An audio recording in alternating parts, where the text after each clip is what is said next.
En avant pour être édifié sur Radio Matania. Voici la prédication. Matania Radio.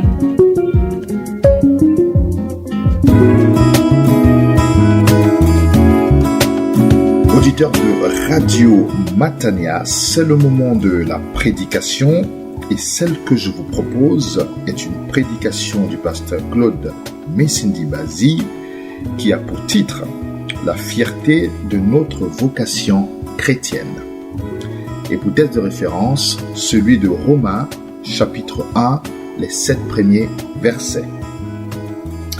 Il y a un dilemme ici, une énigme ou une question pour laquelle vous aurez la réponse en écoutant cette prédication. Être est-il supérieur à faire pour le chrétien? Que le Seigneur vous bénisse, que le Seigneur vous instruise.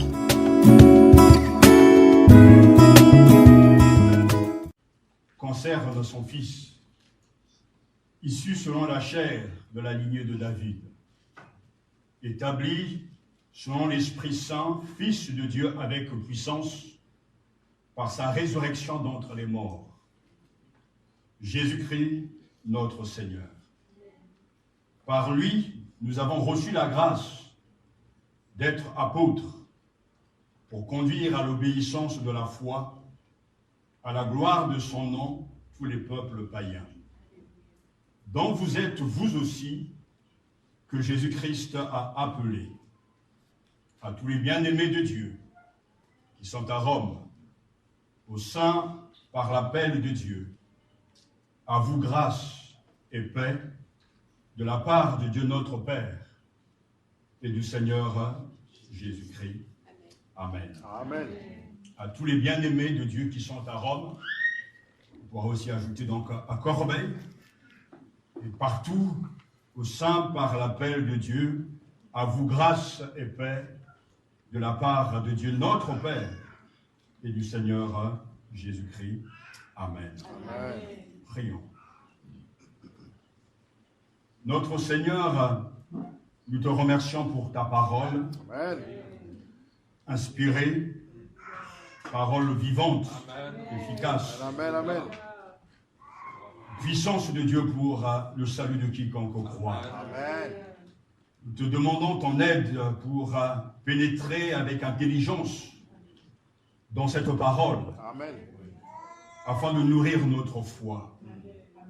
Que ton esprit nous aide en nous accordant ta bénédiction et en nous dirigeant et en ouvrant nos oreilles à l'écoute de cette parole. Amen.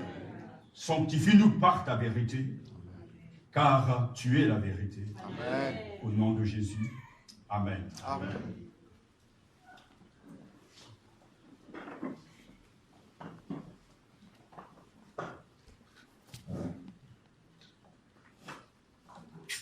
Seigneur, donne-nous la fierté de notre vocation chrétienne.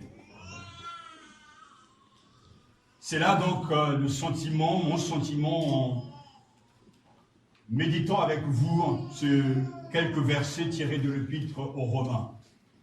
C'est là donc aussi ma prière. Seigneur, donne-moi la fierté de notre vocation chrétienne. La fierté est quelque chose connu de tous et vécu par tous. On peut être fier de sa maison, fier de sa voiture, fier de ses vêtements, fier de ses diplômes. Mais nous savons que ces choses sont éphémères selon les Écritures. Il y a d'autres valeurs selon la Bible. Et ce matin, il est question donc de la fierté de notre vocation chrétienne. Dans l'Église, comme dans d'autres domaines, les hommes sont plus importants que les méthodes. Si l'homme n'est pas ce qu'il doit être, les méthodes ne seront d'aucune utilité. Ça veut dire que être est supérieur à faire. Et à chaque fois que Dieu a eu à gérer les problèmes de ce monde, il a d'abord fait ce qu'il fallait lui-même en tant que Dieu. le Dieu créateur, le maître de l'histoire. Mais concernant le salut, Dieu a d'abord envoyé son Fils, Jésus-Christ, qui nous aime et qui est mort pour nous sur la croix afin d'être sauvé. Concernant le salut, Jésus-Christ a tout accompli et en repartant vers son Père dans la gloire, il a envoyé des hommes, des apôtres, des prédicateurs, des missionnaires, afin de continuer son œuvre. La Bible est très claire, Dieu veut que tous les hommes soient sauvés et qu'ils viennent à la connaissance de la vérité.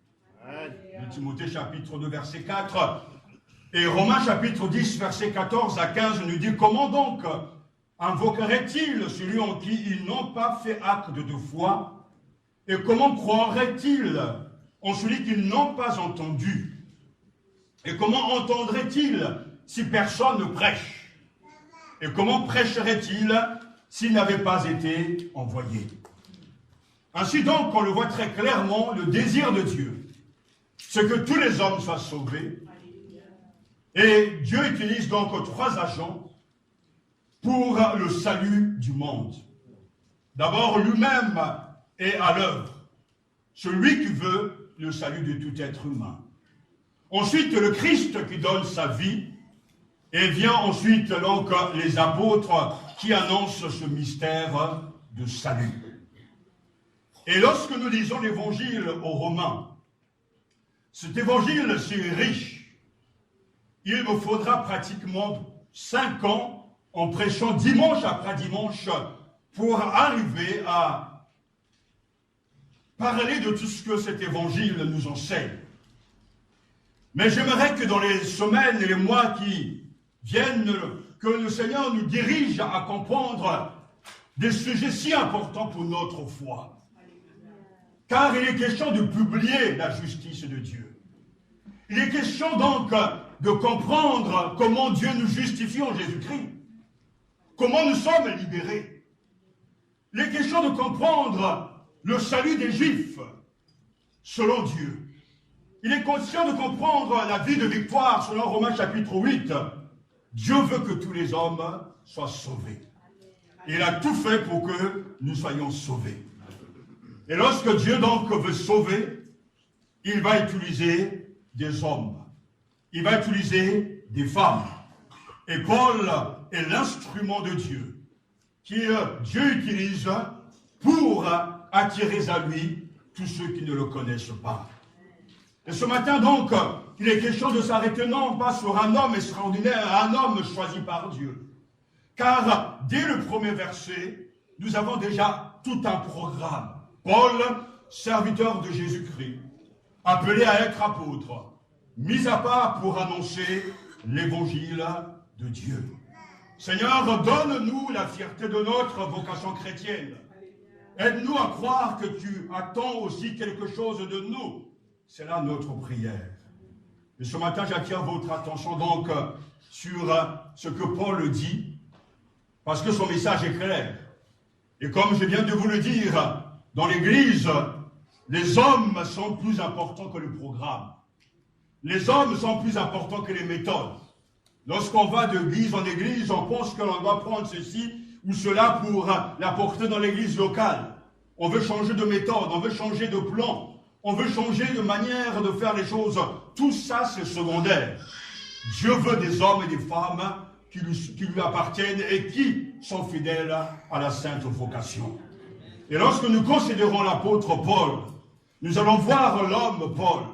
Nous allons nous arrêter sur, en tout cas, ce qui habite.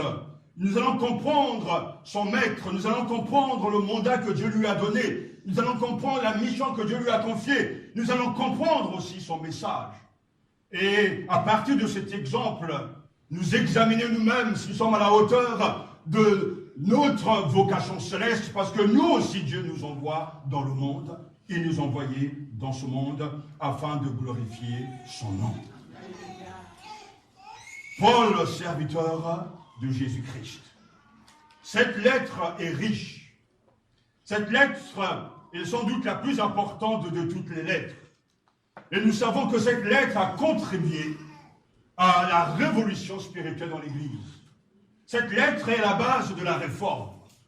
Et c'est pour ça que nous devons nous agenouiller et lire cette lettre devant le Seigneur, pour qu'il révolutionne aussi nos vies. Elle fut écrite en l'an 57 ou 58. C'est un moment important, décisif dans la vie de Paul. Depuis déjà 15 années, Paul implante des églises en terre païenne. Paul voyage, il gagne des âmes, il établit des diacres, il consacre des anciens. Et l'Église est laissée à la charge de ces anciens. Il voyage donc et propage l'Évangile partout en Asie, parce que Dieu l'a appelé à cette tâche. Toute l'Asie mineure et les grandes villes même de Grèce ont maintenant leur communauté. Chaque Église fondée croît et se développe par le dynamisme même de ses membres. Paul ne s'arrête pas là. Il veut aller plus loin. Il veut leur apporter toujours l'Évangile, parce que Dieu l'a appelé à cette tâche. Alors, il va synthétiser. Il va donc synthétiser ces vérités que Dieu lui a enseignées. Et ces vérités, nous les avons donc dans cette épître aux Romains. Et dans ce premier verset, il se présente, définit sa fonction, et définit même ses correspondants, au point de dire à tous les bien-aimés de Dieu qui sont à Rome, aux saints par l'appel de Dieu, à vous grâce et paix, de la part de Dieu, notre Père, et du Seigneur Jésus-Christ. Alors, considérons ces versets ce matin. D'abord, il nous donne ses références, l'identité, son identité. C'est Paul, du grec, Paulos, du latin Paulus, ça veut dire le petit. Paul est vraiment au cœur du christianisme. On reconnaît que c'est lui que le fondateur du christianisme. Paul est né, probablement au début de notre ère, d'une famille juive de souche palestinienne, de la tribu de Benjamin, circoncis le 8e jour. Philippiens chapitre 3, verset 5. Citoyen romain de naissance, fabricant de toiles de tentes. Selon les actes des apôtres, sa ville natale était Tarse en Cilicie. Lui-même a été formé par le grand rabbin Gamaliel. Paul est membre du Sanhédrin, était membre du parti le plus strict, le judaïsme, celui des pharisiens. C'était un homme zélé, c'était un homme bouillant, c'était un homme qui était obsédé, avant de rencontrer le Christ, de détruire les églises, pensant faire la volonté de Dieu. Mais dans les environs de Damas, une expérience décisive fit de lui l'apôtre des païens. Le Seigneur ressuscité lui est apparu et il s'est révélé à lui. Lui-même rapportera ses paroles en disant: celui qui m'a mis à part depuis le sein de ma mère et m'a appelé par sa grâce a jugé bon de révéler en moi son Fils, afin que je l'annonce parmi les païens. Galates chapitre 1, verset 15. Cet homme jadis, poursuivant, châtillant les chrétiens, s'est arrêté, ou a été arrêté par le Seigneur et a rencontré le Seigneur Jésus. Enfin, donc, on voit bien qu'il y a deux chapitres dans sa vie, avant la rencontre avec Jésus. Homme croyant, déterminé, mais la rencontre avec le Christ ressuscité fera de lui un apôtre, fera de lui un disciple de Jésus. Lui qui persécutait jadis l'Église va devenir celui qu'on va persécuter. Et j'attire votre attention, parce que dans les références qu'il nous donne, nous avons non pas simplement affaire à un homme, Paul, mais nous avons aussi affaire à le Dieu qui est derrière Paul. Celui qui est capable de changer des vies. Celui qui est capable de changer les cœurs. Comme nous venons d'entendre dans ce cantique, oui, le Seigneur a le pouvoir de transformer ton cœur. Et si tu veux être utile au Seigneur, il te faut commencer par la conversion, la nouvelle naissance, la vraie repentance, une rencontre personnelle et capitale avec le ressuscité. Paul, serviteur de Jésus-Christ. Il nous donne donc de comprendre l'homme, Paul. Avant, bien sûr, c'était Saul de Tarse. Son nom a été changé. C'est maintenant Paul, le serviteur de Dieu. Et lui-même poursuit en donnant ses références serviteur de Jésus-Christ. Paul se nomme d'abord serviteur de Jésus-Christ. Le mot grec signifie à la fois esclave, c'est-à-dire quelqu'un qui est lié pour la vie à son maître. Il n'a aucune liberté, et ce mot aussi signifie serviteur. C'est-à-dire qu'il choisit librement de servir un maître. Paul lui-même se définit ainsi. Il est donc le doulos, l'esclave de Jésus-Christ. Il est le serviteur de Jésus-Christ. C'est lui-même qui se désigne ainsi. Parce qu'il se trouve donc dans cette situation privilégiée de dépendre d'un maître, son maître Jésus-Christ. Il a renoncé à sa vie. Il a renoncé à son ambition. Il a renoncé à sa vie terrestre pour devenir un homme libre, mais un esclave de Jésus-Christ. Sa volonté est de faire la volonté de son maître. Amen. Le fait de se définir ainsi montre très clairement que l'apôtre Paul reconnaît que son seul maître, c'est Jésus-Christ. Son seul maître, c'est Jésus-Christ. Son seul souverain, c'est Jésus-Christ. Il n'a pas honte de le dire. Il n'a pas honte de l'affirmer. Paul, car avec quelle fierté, serviteur de Jésus-Christ. De manière tellement claire, je suis ton esclave. Je suis à ton service. Et lorsqu'on accepte ce statut, lorsqu'on accepte d'aller dans ce sens, alors on n'a pas peur de passer pour des ordures. Lui-même l'écrira dans 1 Corinthiens, chapitre 4, verset 13, « On dit du mal de nous, mais nous encourageons les autres. Jusqu'à maintenant, pour les gens, nous sommes comme les ordures du monde, comme des choses sales que tous rejettent. Nous savons que les exigences sont sévères, mais les manquements ne manqueront pas. Mais pourtant, Paul est fier de le dire, je suis un esclave de Jésus-Christ.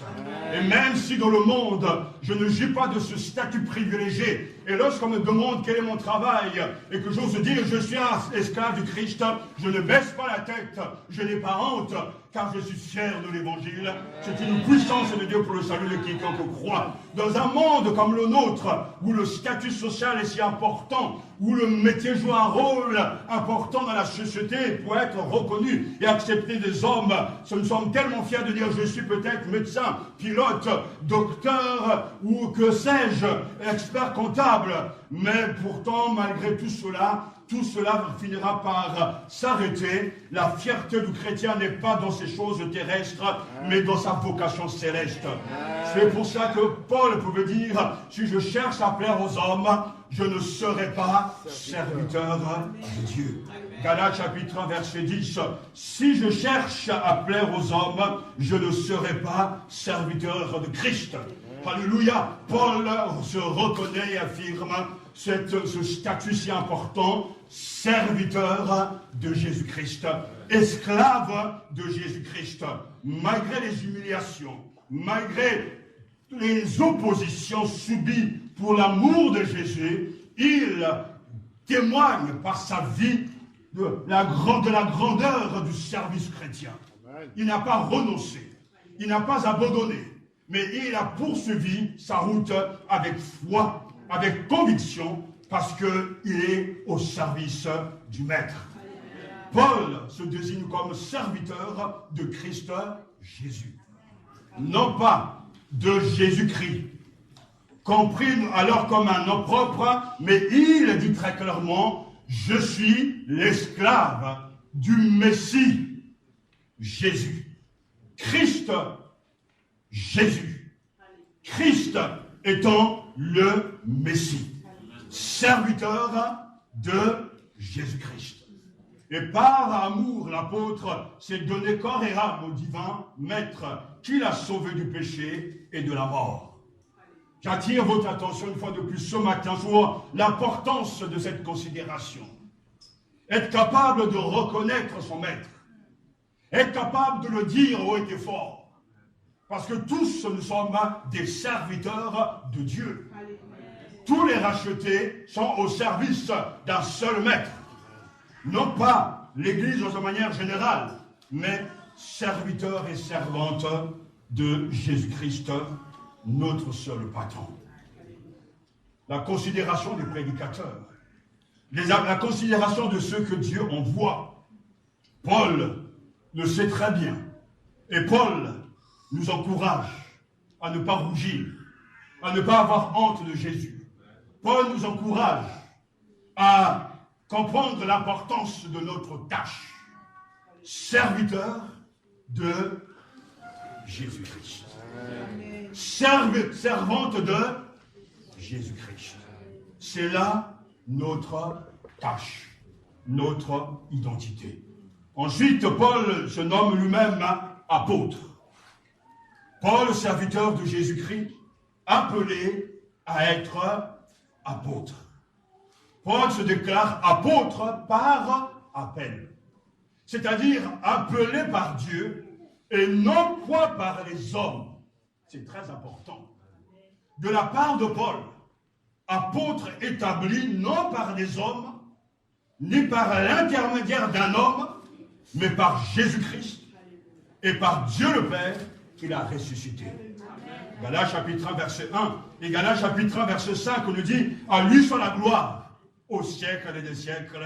Amen. » Lorsqu'il a trouvé bon de révéler en moi son Fils, afin que je l'annonce parmi les non-juifs, je n'ai consulté personne, parce que Paul a été appelé apôtre par Dieu lui-même.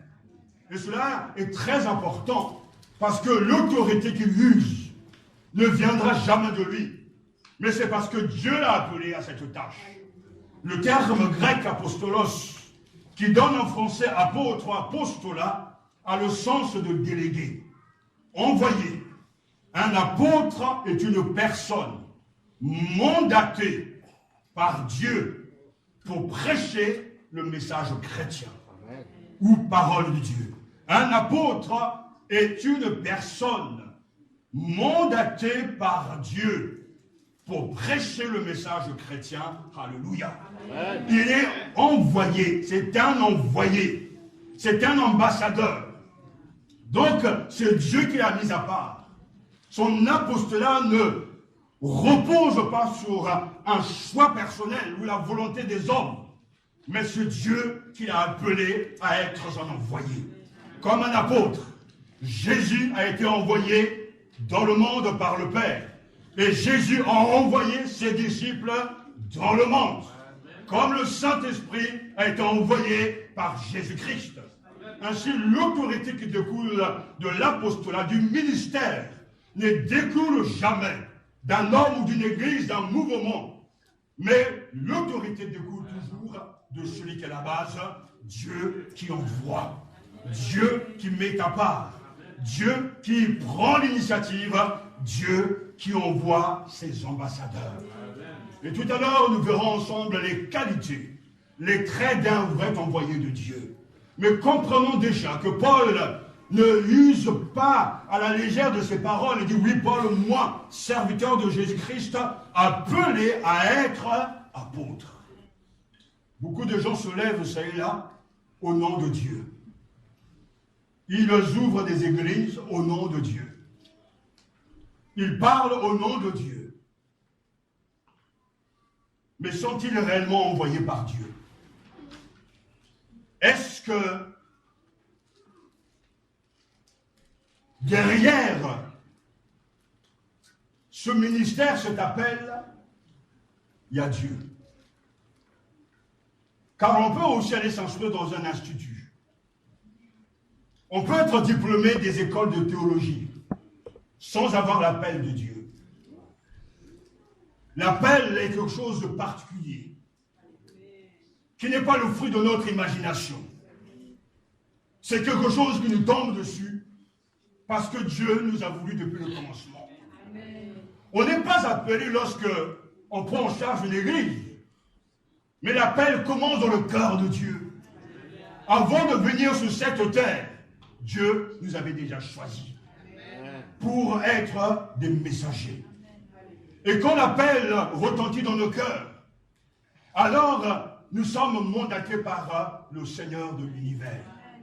Nous sommes devenus donc ces missionnaires délégués, jouissant d'une autorité qui n'émane pas d'un pouvoir particulier, mais d'une autorité qui vient de Dieu. C'est pour ça que l'apôtre, le prédicateur, l'envoyé, le missionnaire, le chrétien envoyé, parle, agit au nom de l'autorité de son maître. Nous ne parlons pas en vain, car celui qui est envoyé par Dieu portera certainement du fruit, parce que derrière son appel, il y a Dieu lui-même qui œuvre. Derrière la vocation, Dieu lui-même dirige ses pas. Il ouvre des portes, il ferme des portes, et vous pouvez être sûr et certain que celui que Dieu envoie réussira certainement parce que Dieu l'accompagne. Et Paul le dit très clairement, appelé à être apôtre, l'apôtre de Jésus-Christ. C'est de lui directement qu'il a reçu la grâce de l'apostolat. Trop de gens disent et parlent au nom de Dieu, mais n'ont pas la marque de l'autorité de Dieu. Trop de gens parlent et revendiquent des titres honorifiques au nom de Dieu, mais ne sont pas oints par Dieu. Trop de gens récitent des paroles, mais qui ne viennent pas de l'Esprit de Dieu en eux, alors qu'ils se taisent une bonne fois pour toutes, et que le Seigneur les régénère et que leur fasse grâce pour devenir ses propres envoyés. Parce que croyez-moi, celui qui va se lever au nom de Dieu et qui n'a pas été appelé par Dieu lui-même finira toujours très mal. Parce que ce n'est pas un ministère facile. Et nous avons lutté contre des esprits mauvais. Mais la garantie, l'assurance de l'envoyé de Dieu, c'est que Dieu derrière veille. Dieu derrière soutient. Dieu derrière protège. Parce que c'est un messager de Jésus-Christ. Ce matin, ne soyez pas prompt à vouloir vous lever au nom du Seigneur. Vous qui m'écoutez. Mais si Dieu vous a adressé une sainte vocation, de toute façon on le saura. Parce qu'on ne peut pas tromper Dieu. Il ne peut pas prendre la responsabilité d'envoyer un ambassadeur qui ne soutiendra pas. Et donc ne donnera pas des certitudes, des garanties que c'est moi qui l'envoie. Il y aura des résistances. Et mon ami Jérémie fait écho justement à ce que Paul dit. Parce que lui aussi a été mis à part. Et il va connaître des difficultés. Jérémie chapitre 1, il va connaître des résistances. Mais Jérémie passe. Jérémie triomphe. Parce que Dieu est derrière la vocation. Si ça ne tenait qu'à lui, il aura vite abandonné. En route, il aura explosé. Mais comme c'est Dieu qui appelle, c'est Dieu qui veille, c'est Dieu qui envoie, c'est Dieu qui pourvoit, et je peux le témoigner ce matin. Après tant d'années dans le mystère, c'est vrai. Celui que Dieu choisit, il tient la route, il tient ferme. Parce que derrière, il a une force surnaturelle qui le dirige. Paul, serviteur de Jésus-Christ, appelé à être apôtre. Il indique très clairement ses références. Dès le début, et attire ainsi l'attention sur le caractère officiel de son écrit. Le Nouveau Testament utilise le terme apôtre à propos. Parce que ce mot apostolos a une gamme de sens. Bien sûr, tout à l'heure, je viens d'entendre, le mot est utilisé pour les 12. D'abord, Jésus appelle 12 hommes ordinaires. Ils n'ont rien d'extraordinaire. Mais le fait que Jésus les appelle à lui font de ces hommes des hommes extraordinaires. Il les appelle à lui pour être avec le Seigneur, pour les enseigner. Et nous avons donc d'abord les 12 apôtres. Jésus va leur confier la mission d'aller propager l'évangile du royaume des cieux. Et ils partiront en son nom, avec son autorité. Ils chasseront des démons, ils guériront des malades, ils propageront la parole de Dieu parce que l'autorité de Jésus repose sur eux. Amen. Mais à côté de ces 12, ceux qui furent ajoutés aux 12 que Paul reconnaissait comme tels, Il comprenait Barnabas. 1 Corinthiens chapitre 9. Il y a aussi Jacques, le frère du Seigneur. 1 Corinthiens chapitre 15. Et Apollos, 1 Corinthiens chapitre 4. Donc ce mot est utilisé pour tous ceux qui sont au service de Dieu. Ceux que Dieu envoie et qu'il appelle à son service. Il n'y aura que 12 apôtres. Il n'y en a pas d'autres. Et les 12 sont uniques dans l'histoire de l'Église. En se présentant comme apôtre de Jésus-Christ, Paul indiquait pas seulement qu'il appartenait à Christ, mais également qu'il était un messager pleinement accrédité et mandaté par lui. Tout ce que Paul va écrire vient de Dieu. Tout ce que moi je peux écrire vient de Dieu, mais il sera toujours entaché de faute. C'est-à-dire que Paul est l'unique écrivain de ses épîtres. C'est lui qui est choisi, c'est lui qui va nous donner les lettres selon Dieu, et le canon, c'est-à-dire tout ce qui est nécessaire et qui ne pourra plus être ajouté à la Bible, est déjà clos, scellé dans les Écritures. Nous lisons ce que Paul écrit, nous interprétons par l'Esprit de Dieu ce que le Seigneur par Paul écrit, et nous prêchons la parole. Nous sommes donc à la suite de l'apôtre, car lui seul toute autorité. Ce qu'il dit, c'est ça l'autorité. Il parle au nom du Seigneur. Il écrit au nom du Seigneur. Et celui seul qui est accrédité pour ce mandat-là. Mais Dieu, dans son amour infini pour construire son Église, a fait don aux hommes des prédicateurs, des apôtres, des prophètes, des docteurs, des évangélistes, pour construire et édifier l'Église. Donc c'est nous, c'est moi, dans le but de servir le Seigneur. Quand je dis c'est moi, je pense toujours au couple pastoral. Nous servons le Seigneur. Mais ceux qui servent le Seigneur sont des appelés. Il avait été appelé à ce ministère. Rappelez-vous, par la volonté de Dieu. Par la volonté de Dieu. Et c'est très important de comprendre, rien que dans les quelques passages que nous venons de lire, même dans le chapitre 1 de Romains, le mot volonté de Dieu revient à 4 reprises. C'est par la volonté de Dieu qu'il est appelé. Quand Dieu appelle, il sait tout. Quand il appelle Moïse, il sait tout. Lorsqu'il appelle David, il sait tout. Il voit les succès, il voit l'échec. Il voit les difficultés, il voit les victoires. Dieu ne se trompe jamais. Amen. Son choix est le bon choix. Amen. Il sait ce qu'il fait.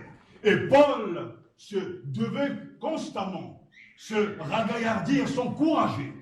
Lorsque les moments étaient difficiles, lorsque le combat était là, il devait se rappeler, c'est par la volonté de Dieu que je suis devenu un ambassadeur. Je ne me suis pas levé un beau matin parce que j'ai raté mes études. Non. Je suis diplômé, mais je renonce à une carrière terrestre pour épouser la vocation céleste. C'est la volonté de Dieu pour moi. Et je suis d'accord d'être l'esclave, le serviteur de Jésus-Christ. Il n'est pas désigné à cette fonction, non. C'est Dieu qui l'a choisi. C'est Dieu qui est derrière. Et je bénis Dieu ce matin, parce que sa volonté, elle est bonne. Sa volonté, elle est bonne, elle est vraiment remarquable. Parce que Seigneur, tu sais toi-même que si ce n'est pas toi qui nous accompagne, on ne tiendra pas. Mais comme tu es le maître de l'univers, et que c'est selon ta volonté que nous sommes entrés dans le ministère, même quand il y aura des temps difficiles, il y en a eu, il y en aura encore, je sais une chose, c'est que tu nous feras traverser ces passages difficiles. Je sais une chose, que tu verras ce que ta parole porte de fruits, parce que c'est toi qui nous as appelés. Et moi, je me suis toujours opposé sur ça. Et ce qui est remarquable, c'est de savoir que tout ce que l'on fait est connu de Dieu. Et je vous pose la question ce matin, quand Dieu choisit quelqu'un avant même sa naissance, ne sait-il pas ce qui va se passer? Lorsqu'il va créer Adam et Ève, ne sait-il pas ce qui va se passer? Il le sait très bien. Mais ça n'arrête pas Dieu. Parce que ce qu'il fait, il va jusqu'au bout. Amen. Alors même quand les tensions seront là, des difficultés, qu'importe, Dieu nous conduira. Dieu nous conduira. Paul indique ses références. Paul, serviteur de Jésus-Christ. Paul, appelé à être apôtre. Et il poursuit, mis à part. Comme si ce n'était pas suffisant. Il nous donne de comprendre justement sa mission. Et sa mission est dans ce terme, mis à part, littéralement mis à part. Mais mis à part quand? Depuis avant sa naissance. On vient de le lire, Galates chapitre 1, verset 15. Mis à part avant sa naissance. Avant même que vos parents existent, Dieu avait déjà mis à part tous ceux qui sont prédestinés au salut. Amen. Et ça, c'est formidable. Lorsqu'il met à part, le Seigneur active en tout cas la vocation. Puis par sa conversion, il va être mis à part pour devenir l'apôtre des païens. Vous voyez, il y a là un processus très clair. D'abord, Dieu qui choisit, avant le commencement du monde, dès avant sa naissance, et ensuite il active le plan de salut.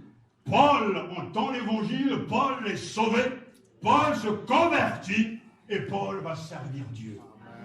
Par sa vocation, et cette vocation qui vient du Saint-Esprit qui nous est adressée. Mettez-moi à part Paul et Barnabas pour l'œuvre pour laquelle je les ai appelés Dieu, le Saint-Esprit, aux apôtres, Actes chapitre 13, verset 2. Alors, ça veut dire quoi?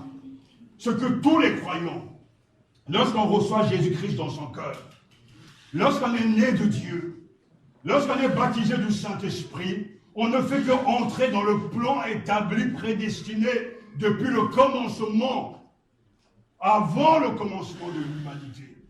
Et à un moment donné, dans l'histoire H des hommes, tu vas naître des parents que Dieu a aussi créés.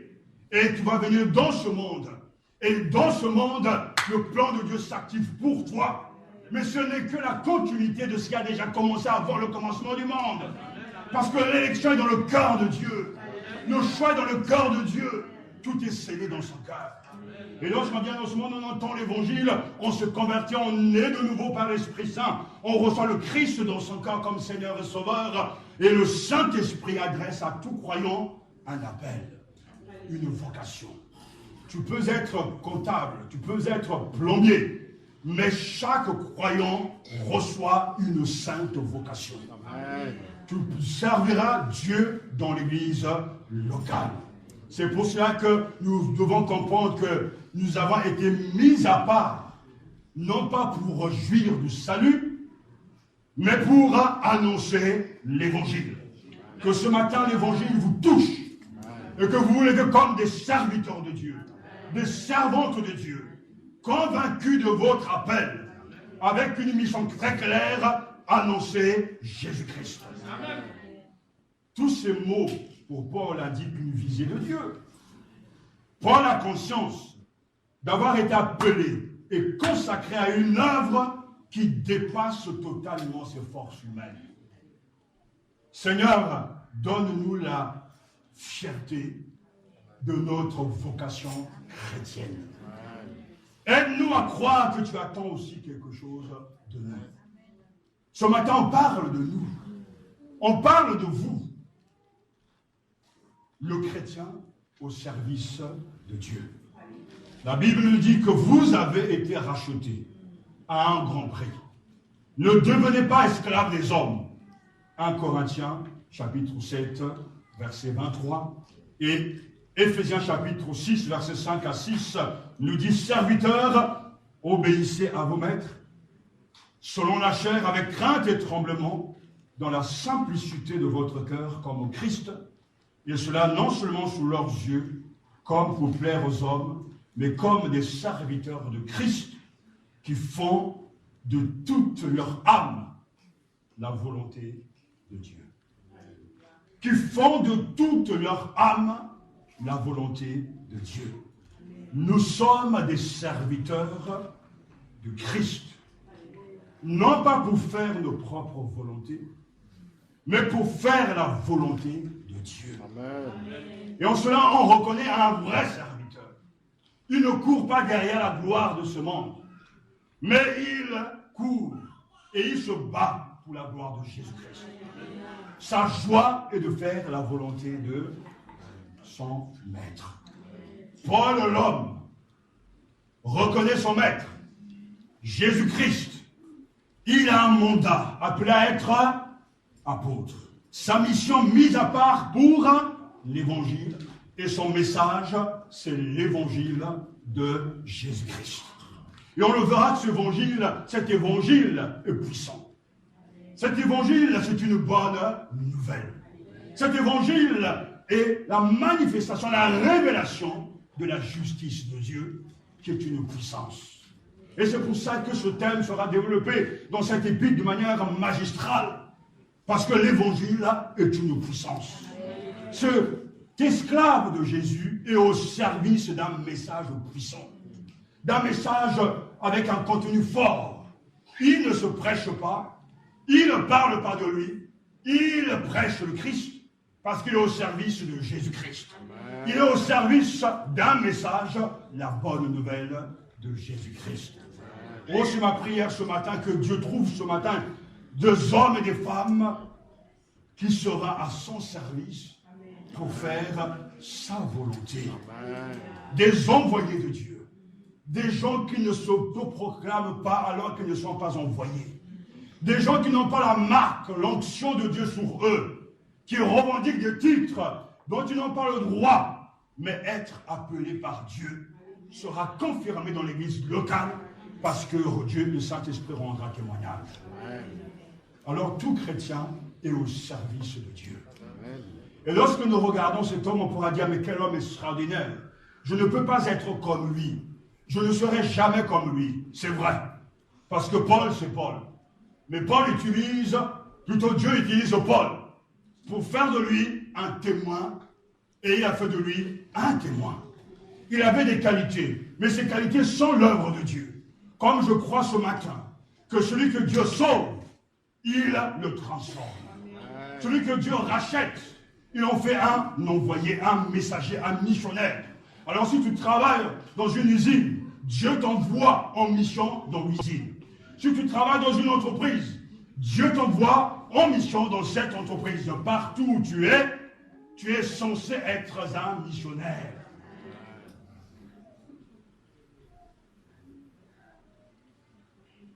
Et laissez-moi vous donner quelques traits et attitudes d'un vrai envoyé de Dieu. De ce qu'on appelle un vrai apôtre. Parce que celui que le Seigneur appelle et envoie, c'est quelqu'un de humble et de très effacé. L'apôtre n'est pas un fonctionnaire délégué par les hommes, mais un envoyé divin, chargé de pouvoir par Dieu lui-même, en Jésus-Christ. Il est revêtu de la qualité et de toute l'autorité de son maître. C'est ce qui fonde sa grandeur, mais aussi son humilité. Sachant que ce Dieu qui appelle, sachant que ce Dieu qui est derrière, nous ne pouvons que nous humilier. Les charismes qu'il exerce, les dons qu'il exerce, ne viennent pas de lui, mais du Saint-Esprit. Ce qui caractérise l'apôtre, ce ne sont pas d'abord des dons humains, son dynamisme personnel, mais bien l'appel du Christ. Et la mission qu'il en a reçue, ce n'est pas vous qui m'avez choisi, c'est moi qui vous ai choisi et institué pour que vous alliez, que vous portiez du fruit et que votre fruit demeure. Jean chapitre 15, verset 6, Jésus le dit à ses envoyés, à ses messagers, ce n'est pas vous qui m'avez choisi. C'est moi qui vous ai choisi et établi pour que vous alliez, que vous portez du fruit et que votre fruit demeure. Et là, vous avez la clé d'un vrai ministère. Celui que Dieu envoie, il est choisi, établi, c'est-à-dire placé par Dieu. Et il porte du fruit parce que ce fruit découle de son appel. Alléluia. Parce que Jésus est derrière cet appel-là. Alors il portera certainement du fruit.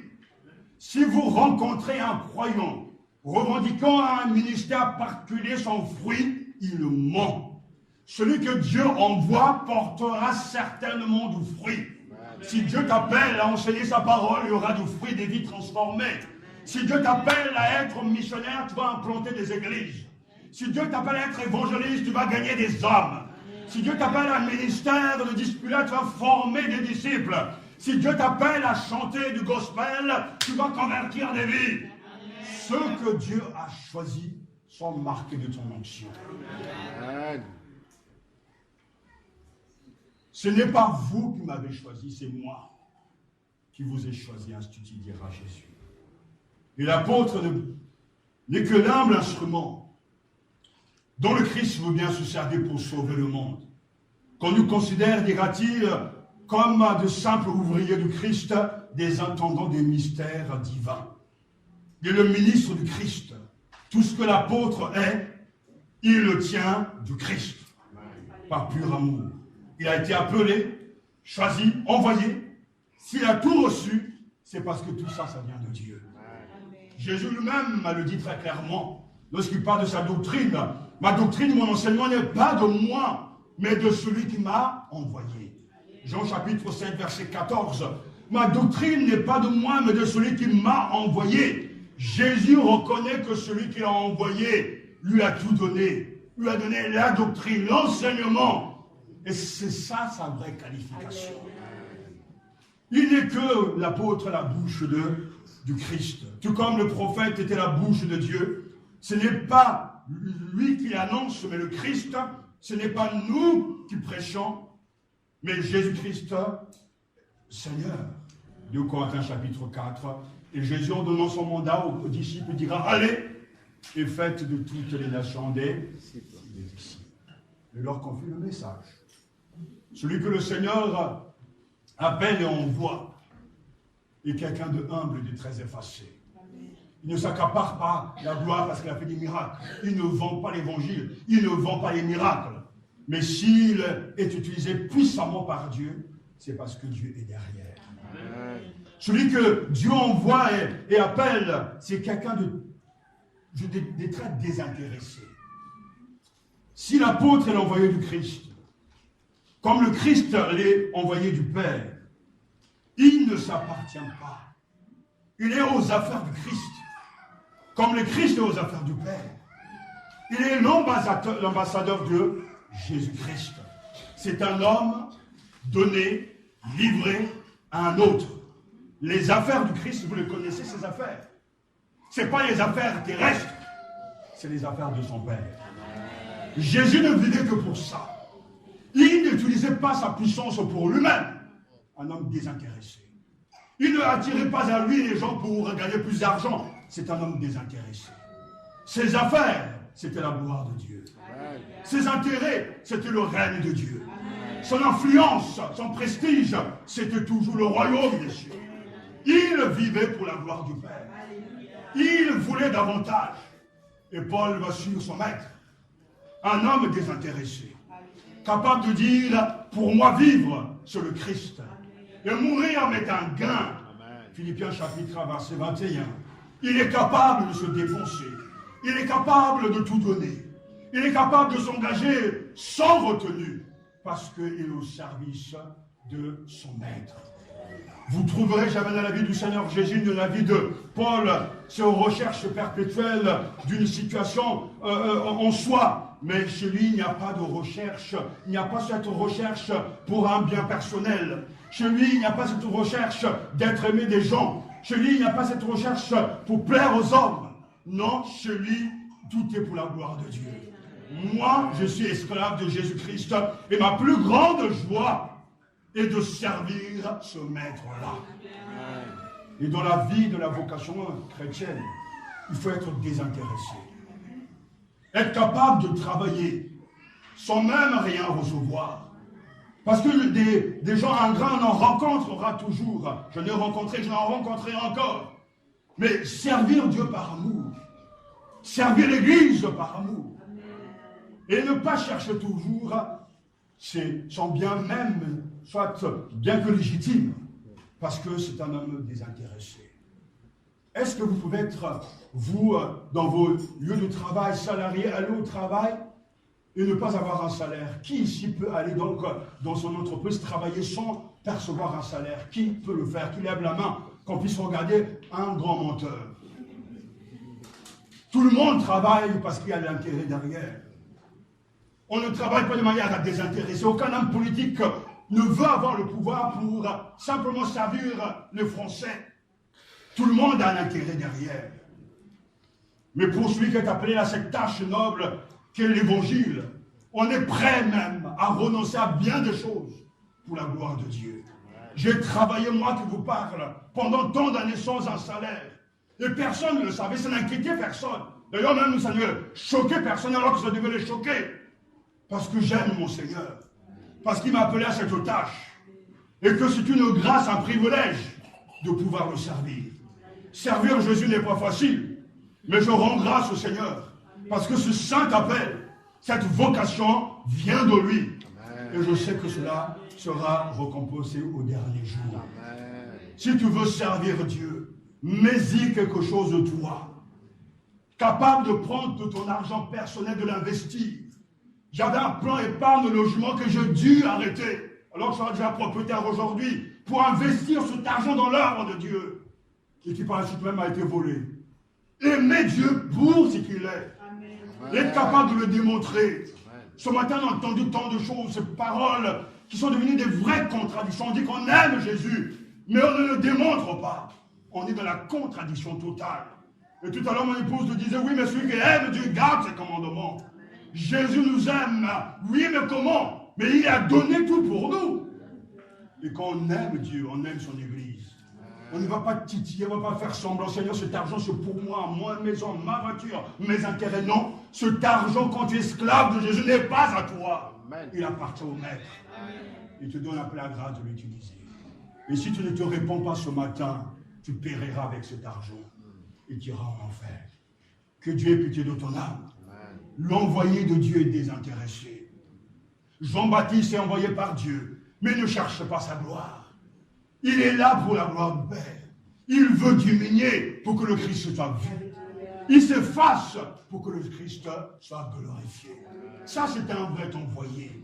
Et quand j'étais à Lomé au Togo, j'ai rencontré un pasteur, en fait, un des pasteurs de mon épouse, et on a fait connaissance.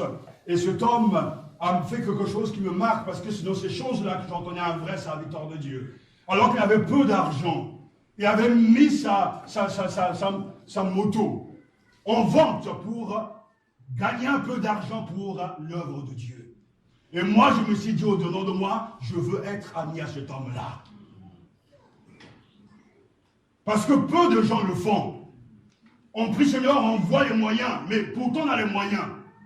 Vends tes vêtements, vends ta voiture. Non, ça, c'est pas comme ça que Dieu comprend les choses. C'est pas comme ça qu'il parle. Mais en réalité, quand on regarde les disciples, ils ont tout quitté. Maison, famille, ils ont pris leur croix, ils ont suivi le Seigneur. Quand je préparais ce message, je savais que vous ne direz pas Amen à tout. Le Seigneur m'avait déjà averti, ces gens ne t'écouteront pas, mais parle-leur en mon nom. Et je ne le dirai jamais. Un vrai envoyé de Dieu est quelqu'un qui est désintéressé. C'est pour ça que quand Paul donne ses références, il dit bien doulos de Jésus-Christ, un esclave. Avez-vous déjà eu un esclave dans le pays? Des fois, il y a des serviteurs, des servantes, etc. Un esclave n'a pas de statut. Il fait ce que son maître lui dit de faire. Tu veux aller aux toilettes? Je te donne la permission. Tu dois voyager? Je te donne la permission. Tu dois faire ceci? Je te donne la permission. Et Paul prend un mot fort, doulos, pour dire je suis cet homme-là. Un esclave de Jésus. Mais toi, chrétien, qui tu dis chrétien? Est-ce que tu es un esclave du Christ? Ou tu vis pour toi-même? Sachez-le que je suis vraiment profondément en souci pour l'Église. Parce que si la foi c'est ça, avec ses contradictions, non, le Christ n'est pas glorifié. Mais le Seigneur connaît les siens. Et on voit bien que l'envoyé de Dieu, le messager de Dieu, c'est quelqu'un aussi qui est solidaire.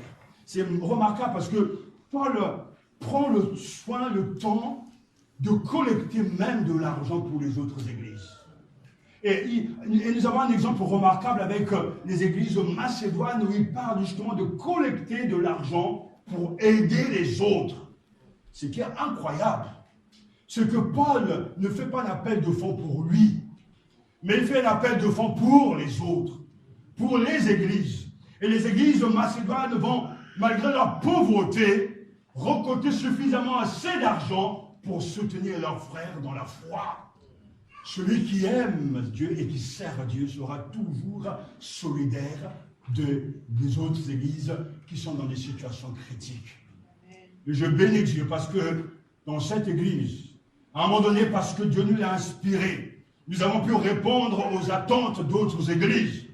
Pour certains, c'était la première fois qu'ils ont pu contribuer à l'œuvre missionnaire.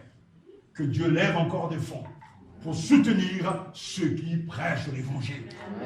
Alléluia. Amen. Oui, celui qui est envoyé par Dieu a vraiment le cœur sur la main parce qu'il aime l'église.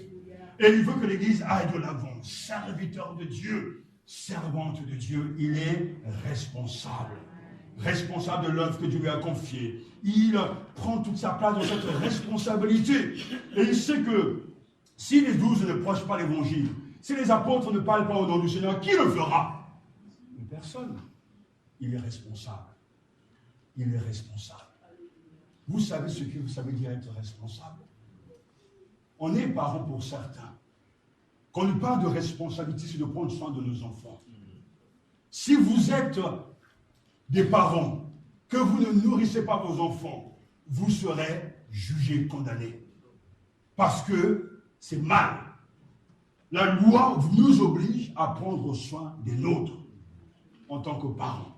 C'est ce qu'on appelle être responsable. Si ton enfant est en train de fumer de la drogue, de sniffer de la drogue, et que tu le vois que tu ne dis rien, tu es irresponsable. Si ton enfant joue avec le feu et que tu restes là, tu ne dis rien, tu es irresponsable. Et quand le drame viendra, tu seras aussi coupable. Lorsqu'on est responsable, on prend à la mesure de tout ce qui est en train de se passer. Le serviteur, l'envoyé de Dieu, est responsable. Responsable de l'école du dimanche, on fait les choses de tout son cœur. Responsable de la louange, responsable de ceci, responsable partout où Dieu nous donne des responsabilités, nous devons mesurer ces mots. Je suis un responsable spirituel. Et lorsqu'on est un responsable, on ne fait pas tout et n'importe comment, mais on prend les choses au sérieux. Quand tu dois quitter, parce que tu vas partir, je ne sais pas, en vacances, en tant que responsable, tu trouves un remplaçant. Et si tu n'en trouves pas, alors tu ne partiras pas. C'est ce qu'on appelle la responsabilité.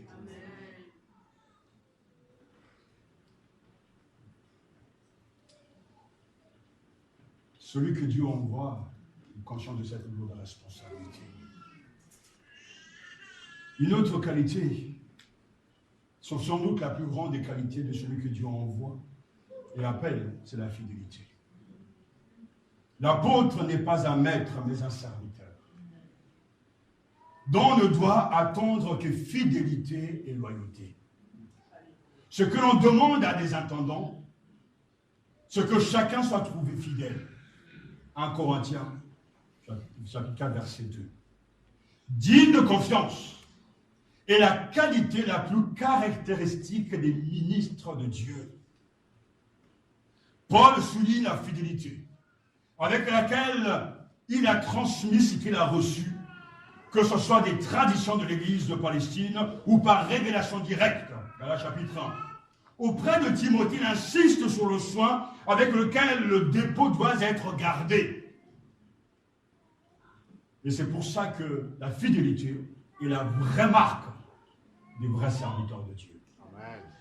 Ce sont des gens dignes de confiance, d'une loyauté sans faille à l'égard de leur maître. Et déjà en son temps, le roi David s'étonnait, il dit en écrivant dans le psaume 12, verset 2, « Sauve Éternel, car les hommes pieux s'en vont, les fidèles disparaissent d'entre les fils de l'homme. » Les fidèles sont devenus rares. Les gens fidèles, ceux qui aiment le Seigneur, sont en voie de disparition, d'extinction. Ils disparaissent rapidement de la race humaine. Si David regrettait leur disparition du temps où il vivait, qu'est-ce qu'il va dire s'il vivait aujourd'hui? La fidélité, c'est la marque du croyant. La fidélité, c'est la vertu par excellence. Quelqu'un digne de foi. La personne fidèle, c'est quelqu'un qui respecte sa parole. Quand nous parlons d'une personne fidèle, nous voulons parler d'une personne fiable et digne de confiance sur qui il est possible de compter. Si elle fait une promesse, elle la garde. Si elle a une responsabilité, elle s'en occupe. Si elle a des amitiés honorables, elle s'y attache loyalement. Quelqu'un de fidèle, c'est quelqu'un de sûr. C'est quelqu'un de sûr et de stable. Lorsque je prépare ce message il y a quelques semaines, je n'ai pas cessé de rendre grâce à Dieu. Parce que quand je suis arrivé sur cette qualité, cette vertu, je n'ai pas pu m'empêcher de me rappeler que dans l'histoire de Dieu et des hommes, Dieu a toujours eu des hommes fidèles. Amen. Au temps d'Élie, il y a 7000 hommes qui n'ont pas fléchi le genou devant Baal. Dieu a toujours eu des restes. Je me suis posé la question, mais si Dieu n'était pas fidèle, il ne peut pas se régner. Mais si on devait compter sur les infidélités, si on devait compter sur l'inconstance des gens dans nos églises, depuis longtemps, il n'y aura pas d'église. Parce que ce n'est pas normal qu'une fois sur deux, on ne soit pas là. C'est les mêmes gens qui vont dire, Seigneur, aide-moi, parce que tu es fidèle, secours-moi. Mais j'aimerais dire au Seigneur, Seigneur, ne fais rien, puisque eux-mêmes ne sont pas fidèles, pourquoi toi tu seras fidèle? On veut que Dieu accélère les choses pour nous, mais toi accélère les choses pour lui. Quand je regarde l'état de nos églises, l'inconstance des gens me déprime. Ils ne comprennent toujours pas l'importance d'être fidèle à sa place, à sa fonction et à sa tâche. Et plus le monde avance, l'obscurité aussi avance. Et de plus en plus, Satan arrache, enlève des assemblées des gens qui, jadis, ont pensé qu'ils étaient avec Dieu, mais qui ne le sont pas. Lorsque l'on dit qu'on est un intendant du Seigneur, un enfant de Dieu, la fidélité doit nous caractériser, doit nous habiter. Fidélité au réunion, fidélité au culte, fidélité le dimanche, fidélité dans la lecture de la parole de Dieu, fidélité aux réunions de prière, fidélité dans les dîmes, fidélité dans le mariage, fidélité au travail. Le chrétien est un homme fidèle. Amen. On peut compter sur lui. Et Dieu cherche des hommes et des femmes fidèles. C'est pour ça que la Bible est très claire. En fin de compte, on nous demande, comme à des intendants, qu'ils accomplissent fidèlement la tâche qui leur a été confiée. C'est-à-dire être au service de Dieu. Un envoyé fidèle ne va pas déformer les Écritures. Un envoyé fidèle sera fidèle à l'enseignement selon les apôtres. Il ne va pas tricher. Il ne va pas chercher les compromis ça et là, mais il sera au service de Dieu. Jésus-Christ s'appelle lui-même le témoin fidèle et digne de foi. Il se nomme ainsi dans le livre d'Apocalypse, celui qui a présidé à toute la création de Dieu. Voici ce que dit celui qui s'appelle Amen, le témoin digne de foi et véridique. Lui, il est fidèle. Il est fidèle ici. Toi, tu dois être fidèle. Et la fidélité est une vertu importante. En fait, tout sera jugé par rapport à cette vertu. Parce que même si l'être humain n'accorde pas la première importance à la fidélité, Dieu le fait. Le Seigneur Jésus-Christ a recommandé la fidélité à ses disciples par ses paroles. Vous êtes ceux qui avez persévéré avec moi dans mes épreuves. C'est pourquoi je dispose du royaume en votre faveur, comme mon Père en a disposé en ma faveur. Luc chapitre 22, versets 28 à 29. Et la Bible le dit très clairement, c'est le Seigneur qui le dit dans cette belle parabole. C'est bien bon et fidèle serviteur, entre dans la joie de ton maître. Au dernier jour, on aura cette approbation du Seigneur. Matthieu chapitre 25, verset 21. C'est bien bon et fidèle serviteur. Entre dans la joie de ton maître. Est-ce que tu as reçu le Saint-Esprit? Si tu me dis oui, je te crois. Mais sache-le que le Saint-Esprit que tu as reçu, c'est lui qui fait mûrir un fruit qui s'appelle la fidélité. Alors explique-moi la contradiction. J'ai reçu l'Esprit, mais je ne porte pas son fruit. C'est une vraie contradiction.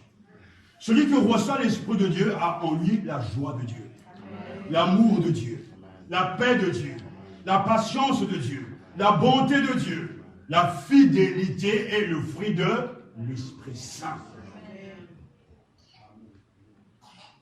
Imaginons, j'aime bien parler ainsi, que les apôtres n'étaient pas fidèles.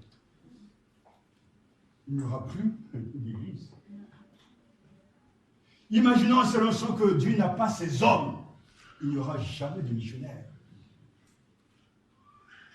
Que ce matin, le Seigneur te parle et qu'il te change pour que tu sois fidèle, que tu sois digne de confiance, quelqu'un de sûr et quelqu'un de vrai.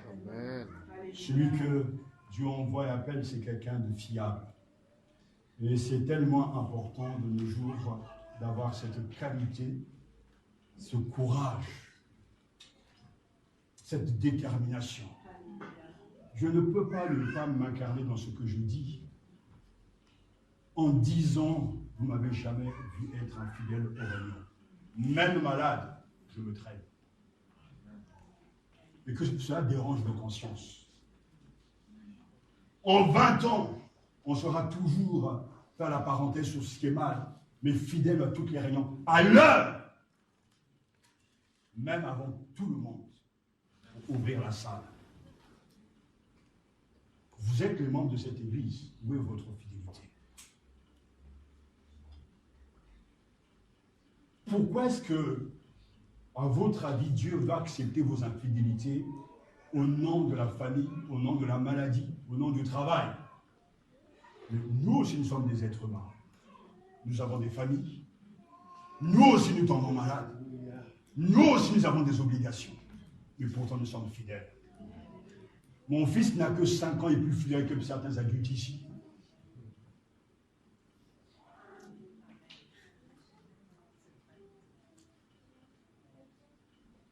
Sachez ce que je vous dis, parce que le Saint-Esprit m'a vraiment très fortement secoué. Ce que j'ai vu dimanche passé, ce n'est pas normal. Et nous avons demandé pardon au Seigneur. Mais demander pardon, ça ne suffit pas. Il faut changer. Tu ne peux pas penser que tu dois venir une fois sur deux à l'église. Tu ne peux pas penser que tu peux faire ce que tu veux. C'est pour ça que je ne peux que prier. Nous prions vraiment pour votre conversion. Parce que cette convertie, c'est être au service du Seigneur. Ta présence dans l'église t'est demandée par Dieu, pas par un homme. Ces obligations viennent du Seigneur.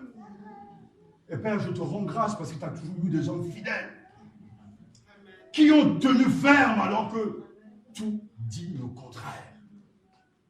J'ai un amour particulier pour mon ami Michel, vous le savez très bien. Ça fait plus de 20 ans que nous sommes ensemble. Et je rendais grâce à Dieu, rendons grâce à Dieu à la maison. Parce que je me dis, mais ce pan de travail qu'est la musique, ce n'était pas là. Le fait de mettre un sono, de jouer, dans l'église à Évry, de faire tout ce qui était nécessaire, je n'aurais pu jamais faire ce travail. Il faut d'autres qualités. Il faut des gens.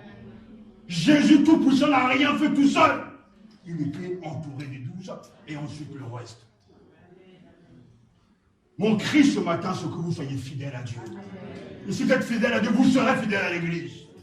Et c'est pour ça que nous aurons tout un amour particulier pour lui. Parce qu'il a prouvé par la dureté, la longueur de son sérieux. Pas de retard inutile, pas de blagues, pas des excuses qui ne tiennent pas la route, comme s'il n'y a que vous qui devez travailler. J'ai travaillé dans le monde, je sais ce que c'est travailler dans le monde. J'ai eu des responsabilités, j'ai géré des entreprises. Mais Dieu m'a rappelé à servir, je comprends ce qui se passe quand on prend le métro. Et lorsqu'on est fatigué, mais j'étais pourtant à l'église.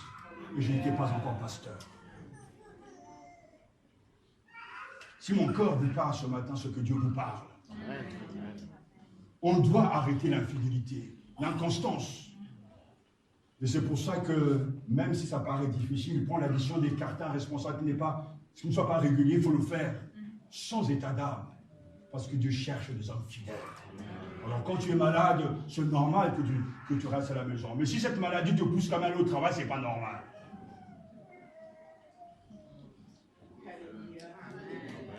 C'est contradiction.